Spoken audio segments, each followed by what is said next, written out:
షాద్ నగర్ వైపు ఉన్న మన స్వర్గసీమ వెంచర్లో ప్లాట్లు కొన్న వాళ్ళంతా సంతోషంగా ఉన్నారు. ఒక్కసారి విజిట్ చేయండి. సో మీరు ఈ వ్లాగ్స్ అనేది ఎలా వచ్చింది థాట్? నాకు ఎడిటింగ్ అంటే చాలా ఇష్టం. ఓ ఎడిటింగ్ చాలా ఇష్టం అనమాట. పిచ్చి పిచ్చిగా చేసేదాన్ని. బీటెక్ అయిపోయి అదే పెళ్ళైన వెంటనే ఒక ఫోన్ వచ్చింది చేతికి. అప్పటి వరకు మన చేతిలో ఫోన్ కూడా ఉండేది కాదు. ఇప్పుడు జనరేషన్తో మారిపోయింది అనుకోండి, అదే షాక్ అవుతుంటాం అనమాట. సో చేతికి ఫోన్ రాగానే అదే అలా ఏదో ఒకటి చేయడం. సో బేసిక్గా నాకు ఎలా అంటే నన్ను నేను స్క్రీన్స్లో చూసుకోవడం ఇష్టం. ఓకే. నన్ను నేను సో ఏదైనా మ్యూజిక్కి మన వీడియో క్లిప్ పెట్టి రకరకాలుగా ఎడిటింగ్ అనేది చేసేదాన్ని అనమాట అప్పట్లో. పెళ్లి తర్వాతే. జస్ట్ మేము ఇక్కడ హైదరాబాద్కి వచ్చిన తర్వాత రామోజీ ఫిల్మ్ సిటీ అని ఇంకా చాలా ప్లేసెస్కి తీసుకెళ్లేవారు తిను. సో అప్పటికే మనకి ఫోన్ అనేది కొత్తగా అలవాటు. సో అందులో కెమెరా ఉంది అంటే అది ఇంకా కొత్త విషయం కదా. సో విపరీతంగా ఫొటోస్ వీడియోస్ ఫుల్గా అనమాట నిండిపోయేలా తీసేసుకునే వాళ్ళం. తీసేసుకొని అవి ఎక్కడ అప్లోడ్ చేయాలో తెలియక అదే ఎన్ని హార్డ్ డిస్క్లను పెడతాం. సో అలాగా హార్డ్ డిస్క్లో పెట్టినవి మళ్ళీ అంత ఈజీ కాదు. ఎప్పుడైనా చూసుకోవాలి అనుకుంటే మళ్ళీ తీసి చూసుకోవడం కూడా డిఫికల్ట్. సో మేము అప్పుడు ఒక థాట్ వచ్చిందనమాట. అది మా హస్బెండ్ ఇలా ఎందుకు యూట్యూబ్లో ఒక అకౌంట్ ఉంటుంది, దానికి నువ్వు పెట్టేయాల్సినవన్నీ పెట్టేసి ప్రైవేట్లో ఉంచేసుకుంటే సరిపోతుంది, ఎవరికి కనపడదు కూడా, మనకి మెమరీ కూడా మంచిగా సేవ్ అవుతుంది, నచ్చినప్పుడు డిలీట్ చేసుకోవచ్చు అని చెప్పి ఫస్ట్ థాట్ అది. ఓకే. ఆ పర్పస్ మీదే మేము యూట్యూబ్ ఛానల్ క్రియేట్ చేయడం జరిగింది 9 years back. 9 years back start చేశారు. కానీ మీకు పాపులారిటీ అనేది ఎప్పటి నుండి స్టార్ట్ అయింది? నాకు 2022 అండి. 2022లో. సో సడన్ గా అది బ్యాంకాక్ పిల్ల ఛానల్తో స్టార్ట్ అయింది. ఐ థింక్ ఫస్ట్ దీపావళి వీడియోనా? దీపావళి కాదు, అమ్మవారిది. ఫస్ట్ నేను అమ్మవారి వీడియో ఏదో సమ్ డివోషనల్ వీడియోనే ఫస్ట్ వీడియో. నాకు యాక్చువల్లీ అమ్మవారు అంటే చాలా ఇష్టం అనమాట, సెంటిమెంట్ కూడా. సో అంటే ఇది వరకు పెట్టిన ఛానల్స్ అన్నీ జస్ట్ నార్మల్ ఏదో మన ఈ మెమరీ ఇష్యూస్ కోసం పెట్టింది అనమాట. బట్ ఈ బ్యాంకాక్ పిల్ల అనేది రీసెంట్గా స్టార్ట్ చేశాను కదా 2022లో. సో అదేంటంటే కొంచెం మంచిగా ఎడిటింగ్ చెయ్యాలి, కొంచెం నలుగురు చూడాలి అంటే చూడాలి, వీడియోస్ని పబ్లిక్ చెయ్యాలి అన్న కాన్సెప్ట్తో చేశానమాట. సో అలా స్టార్ట్ చేసినప్పుడు ఖచ్చితంగా దేవుడితో స్టార్ట్ చేద్దాము డెవోషనల్గా అని చెప్పి అమ్మవారిని చూపించాను అనమాట. అక్కడ దసరా ఉత్సవాలు చాలా బాగా జరుగుతాయి. దసరా అదే మీది ఫస్ట్ వీడియో నేను చూసాను. అంటే స్టార్టింగ్ మీది సెకండ్ థర్డ్ వీడియో నుంచి మీరు ట్రెండింగ్ స్టార్ట్ అయింది మీది. అవును, విత్ ఇన్ ఫ్యూ వీడియోస్లోనే మీరు జనాలకి వచ్చేసారు.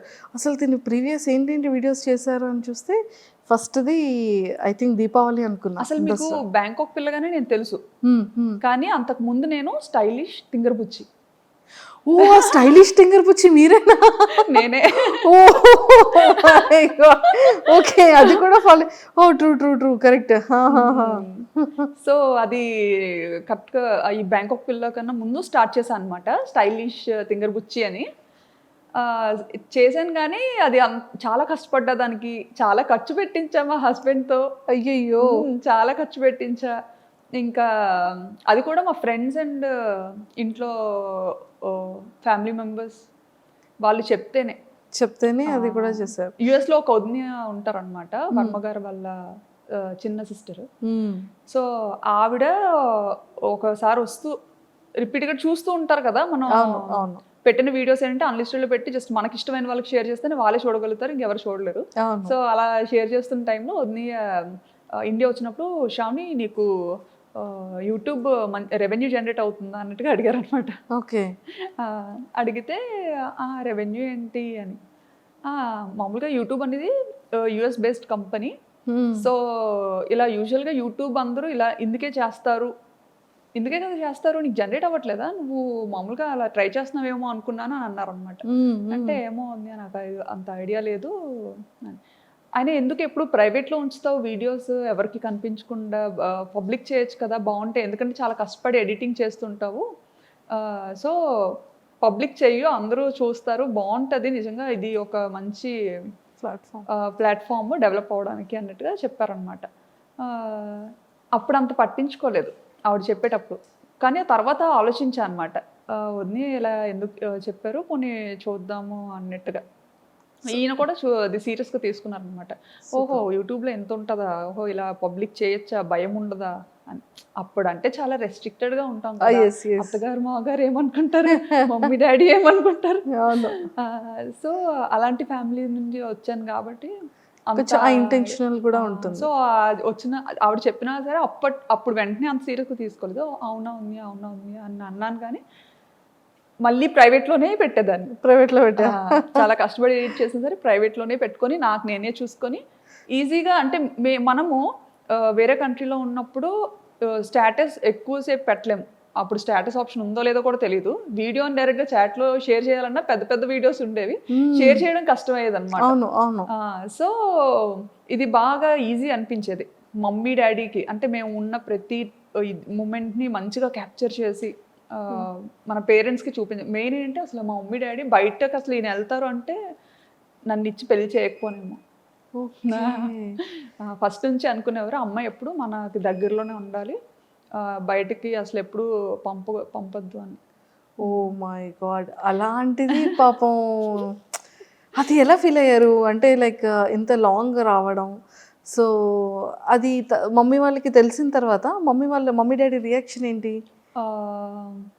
అసలు ఎక్స్పెక్ట్ చేసి ఉండరు. ఫస్ట్ కెనడా వెళ్ళాల్సింది తను అనుకున్నారు కెనడా వెళ్దామని చెప్పి.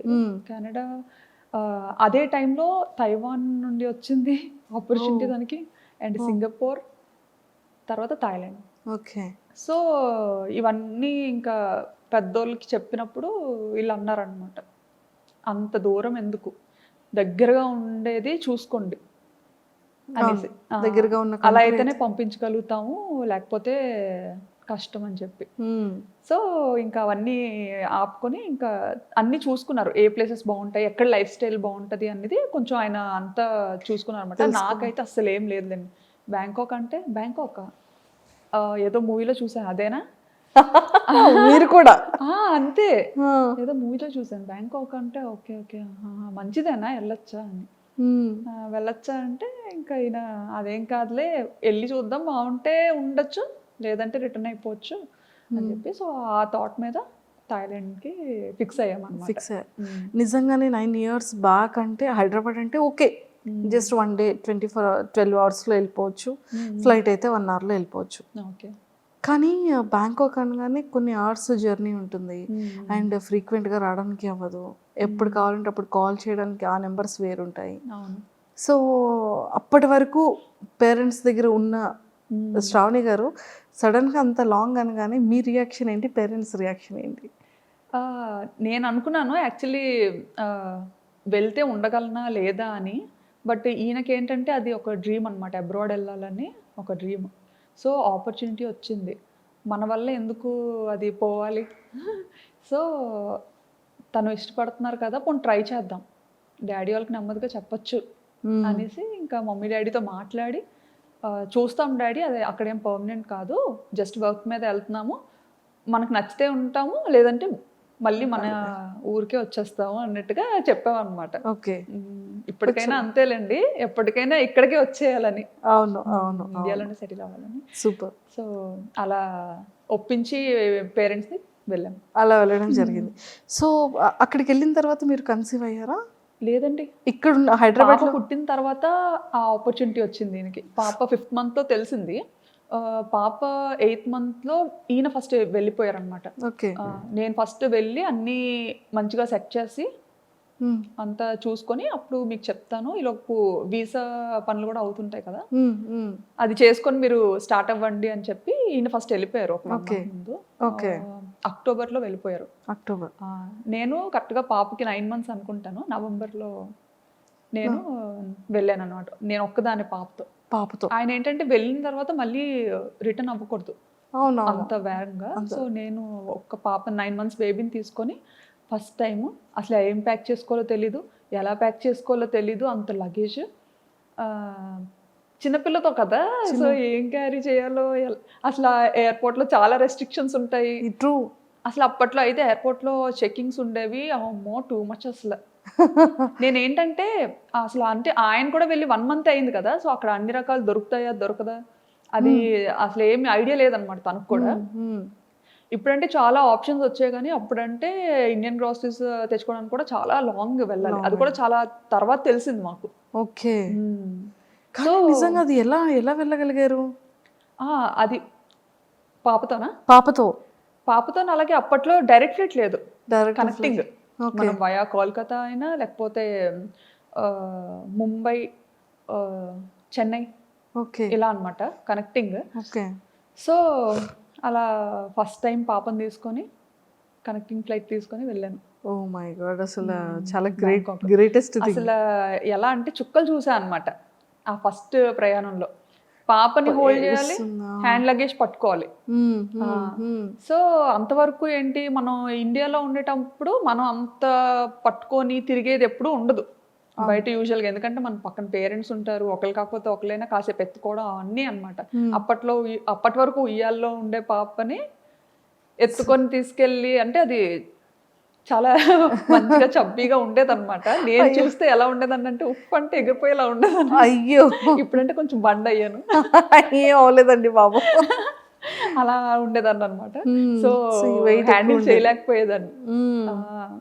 ఇంకా పాప ఎయిర్పోర్ట్కి రాగానే ఈయన యాక్చువల్లీ ఎగ్జిట్ గేట్ దగ్గర ఉంటానని చెప్పారనమాట. నేను అంటే అక్కడ ఎయిర్పోర్ట్స్లో ఏంటంటే మనకి ఇక్కడ ఇండియాలో బయటే ఉండాలి, బట్ అక్కడ థాయిలాండ్ ఏంటంటే కొంచెం లోపల వరకు రావచ్చు. సో నేను పాపను పట్టుకొని ఇంకా అలాగే వణుకుతూ లగేజ్లన్నీ తీసుకొని మోసుకొని కూర్చోబెట్టి తీసుకెళ్తున్నాను అనమాట. తీసుకెళ్తుంటే ఈయన అక్కడ వెయిట్ చేస్తున్నారనమాట. అంత క్రౌడ్లో నన్ను మిస్ అయ్యారు. ఆయన నన్ను చూడడం మిస్ అయ్యారు, నేను ఆయన్ని చూడలేదు. అంటే అసలు ఆయన ఎగ్జిట్లో ఉంటారని ఓకే, బట్ అందరితో పాటే నేను వెళ్ళిపోతున్నాను అనమాట. సో నన్ను అక్కడ మిస్ అయ్యారు తను. నేనేంటంటే ఆయన లోపల ఉండిపోయి నేను బయటకు వెళ్ళిపోయాను. అయ్యయ్యో, ఎయిర్పోర్ట్ బయటకు వెళ్ళిపోయాను. ఇంకా బయటకు వెళ్ళి చూసేసరికి కనిపించలేదు తను. కనిపించకపోయేసరికి అమ్మో కంట్రీ అసలు ఎలా ఉండాలి ఏంటి, ఇప్పుడు ఎవరిని అడగాలి నేను, నాకు కనిపించట్లేదు. బయటకు వచ్చినా కానీ చాలాసేపు వెతికానండి, ఎక్కడా కనిపించలేదు. కాంటాక్ట్ చేయడానికి మన సిమ్ కార్డ్, నాకు వైఫై కనెక్ట్ చేసుకోవడం థాయిలో ఏదో వచ్చింది అనమాట సంథింగ్ అక్కడ. నేను ఆ టెన్షన్లో లాంగ్వేజ్ సెలెక్ట్ చేసుకోవడం కూడా కన్ఫ్యూజ్ అయ్యి థాయి నొక్కేసాను అనమాట. థాయి సెలెక్ట్ చేసేసాను. సో అలా సెలెక్ట్ చేయడం అంటే మొత్తం థాయిలో వచ్చింది, అదేమో అర్థమై సావదు. ఇంకా ఎవరికి చెప్పుకోను ఏంటి. అక్కడ మళ్ళీ బయటకు వచ్చిన తర్వాత సెక్యూరిటీకి అడుగుతుంటే అక్కడ ఇంగ్లీష్ చాలా తక్కువ అనమాట. సో అతనికి అర్థం కావట్లేదు నేను ఏం అడుగుతున్నానని. ఇంకా కళ్ళంటే నీరు తిరిగేసి చంటి పిల్లతో అలాగా ట్రాలీ పట్టుకొని అటు ఇటు చూసుకుంటా. పాపం సార్ ఏం చేస్తున్నారు, ఇంకా లోపల ఇంకా లోపలే ఉన్నారు ఆయన. ఇంకా అందరూ వచ్చేసారు, వీళ్ళేంటి ఎక్కడ రాలేదు, ఏ ఇమిగ్రేషన్ లో చిక్కు పడిపోయారో అనుకున్నారు. అసలే కొంచెం రెస్ట్రిక్షన్స్ ఎక్కువ కదా. అసలే పప్పులు ఉప్పులు వద్దన్నా సరే మోసుకొని వస్తుంది. ఈవెన్ పప్పులు ఉప్పులు కూడా చాలా డీటెయిల్డ్ గా చెక్ చేసేవారండి, ప్రతిదీ ఓపెన్ చేసి చూసేవారు అనమాట. ఇంకా అంటే చిన్నపిల్లలకి ఉండాలి కదా మన వైపు, బాగా ఇడ్లీ అలవాటు చేస్తాం 8 month నుండి కదా. సో బేసిక్ థింగ్స్ పట్టుకెళ్ళాలి, అవి కూడా ఓపెన్ చేసి చెక్ చేసి చాలా ఇదిగా ఉండేది ఒకప్పుడు. ఇప్పుడు తగ్గించేసారు. సో మొత్తానికి మీ ఫస్ట్ బ్యాంకాక్ ట్రిప్ అనేది ఫర్ ఎవర్ మెమరబుల్. గుర్తు పెట్టేసుకుంటాను, అది గుర్తుండిపోతే. నా వీడియోస్ లో చాలా సార్లు చెప్పాను కూడా ఈ మాట. తర్వాత ఆయన చూసారు, ఏంటి ఎందుకు రావట్లేదు అని అలా బయటకు వచ్చారనమాట. అక్కడ కనపడ్డాను. కనిపించిన తర్వాత నాకు ఇంకా బతికి బయటపడ్డాను అనిపించింది. లేకపోతే అసలు ఇటు నుంచి తిరిగి వెళ్ళేది ఎలాగా, చేతిలో డబ్బులు లేవు, కరెన్సీ లేదు, ఏం లేదు. అవునవును. సో ఇన్ని ఫేస్ చేస్తారు స్టార్టింగ్ డేస్ లో. ఇండియన్ కరెన్సీ తప్ప నా దగ్గర థాయ్ కరెన్సీ కూడా లేదు. అవును. ఎక్స్చేంజ్ చేసుకోవడం కూడా తెలీదు. ఇంకా అలా కాలేజ్ నుంచి బయట పెట్టడం, పెళ్ళి అవ్వడం, ఇంకా అటు వెళ్ళిపోవడం అంతే. అందులోకి మన విజయనగరం సైడ్ అంటే మనకు అసలు అంతేం తెలియదు కదా, అలా చుక్కలు చూసాను. అండ్